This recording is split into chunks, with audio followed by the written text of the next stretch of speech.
Une importante démarche collective pour l'inclusion sociale des personnes aînées voit le jour dans Charlevoix grâce au soutien financier du gouvernement fédéral qui a octroyé la somme de 4 290 000 $ sur 5 ans dans le cadre du programme pan-canadien Nouveaux Horizons pour soutenir cette initiative.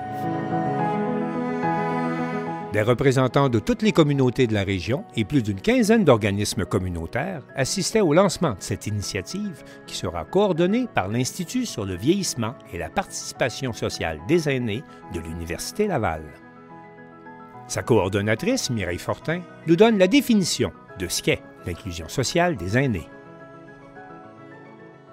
Nous, on utilise vraiment une définition là, qui nous provient du gouvernement fédéral, qui est assez simple, qui est la capacité de participer pleinement à tous les aspects de la société, d'y contribuer et d'en tirer parti. Alors, c'est assez simple, hein? Mais c'est quand même un processus complexe où il y a plusieurs facteurs qui rentrent en ligne de compte. Il y a des facteurs plus liés aux individus, plus aux structures, à la société. Donc, ça veut dire qu'il faut qu'on mobilise plusieurs acteurs intersectoriels pour favoriser l'inclusion sociale. Le coordonnateur, Frédéric Desjardins, nous explique l'objectif de cette démarche collective. En action commune, c'est de se donner une compréhension commune des problématiques, des besoins vécus par les personnes aînées, mais aussi des solutions à mettre de l'avant pour y répondre. Et puis, aussi, de quelle façon on va mesurer le progrès vers l'atteinte de nos résultats? On va se doter d'un système d'apprentissage. Mais tout ça se fait en co-construction. Donc, autour de la table, les acteurs sont réunis à travailler à l'identification de ces objectifs-là. Donc, un travail de collaboration. Les collaborations existent déjà dans Charlevoix. C'est vraiment un territoire qui est très dynamique. Nous, on veut simplement, nous, le collectif, renforcer ces collaborations-là, puis, si c'est possible, en créer une nouvelle. De nombreux participants, du monde municipal, des organismes communautaires ou encore de simples citoyens, ont pris la parole lors de la présentation de cette démarche. Alors, moi, je m'appelle Nicole, je fais partie du collectif. Moi, j'ai découvert un monde d'écoute et de bienveillance. J'ai découvert des services que j'ignorais. Alors, les gens qui sont assis dans le collectif, sont avec moi dans le collectif ou je suis avec eux. C'est des gens extraordinaires, c'est des gens de cœur. Alors, moi, je tiens à vous partager. C'est des gens qui sont vraiment impliqués. D'autres intervenants ont souligné l'importance des impacts à long terme de ce projet.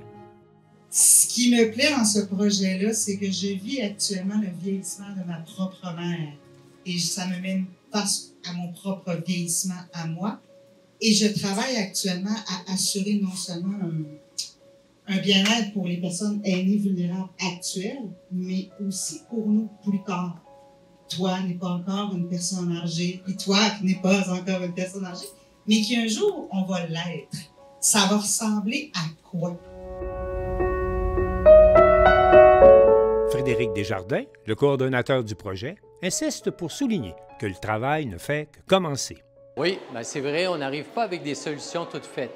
Les solutions seront déterminées par le collectif naissant, qui est la démarche collective. Donc, ensemble, on est dans une démarche de co-construction. Donc, on n'arrive pas avec des solutions. La seule chose qu'on se donne, c'est que l'action qui va découler pour répondre aux problématiques et solutions devront être collectives. Donc, une plus grande collaboration, le renforcement des collaborations en fonction des différentes dimensions de l'inclusion sociale. Donc, il y aura une priorisation qui sera faite.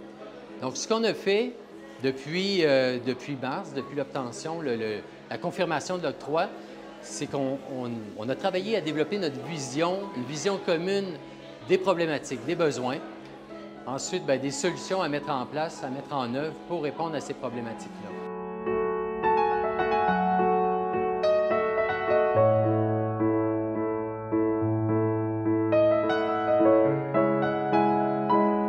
Le mot de la fin appartient à Claudette Simard, la mairesse de Saint-Urbain, qui connaît bien la dynamique régionale et qui a tenu à faire un souhait. J'aimerais aussi formuler un souhait. est-ce qu'on peut éviter le dédoublement? Les fameux doublons. MRC de l'Est. On a besoin des mêmes choses. On demande les mêmes services. Alors, je pense que si on veut sauver de l'argent pour avoir plus d'activités, plus de fonds qui peuvent nous aider, cessons les doublons. Travaillons en collaboration, en écoute, en bienveillance pour le meilleur de nos citoyens et de nos aînés. Voilà.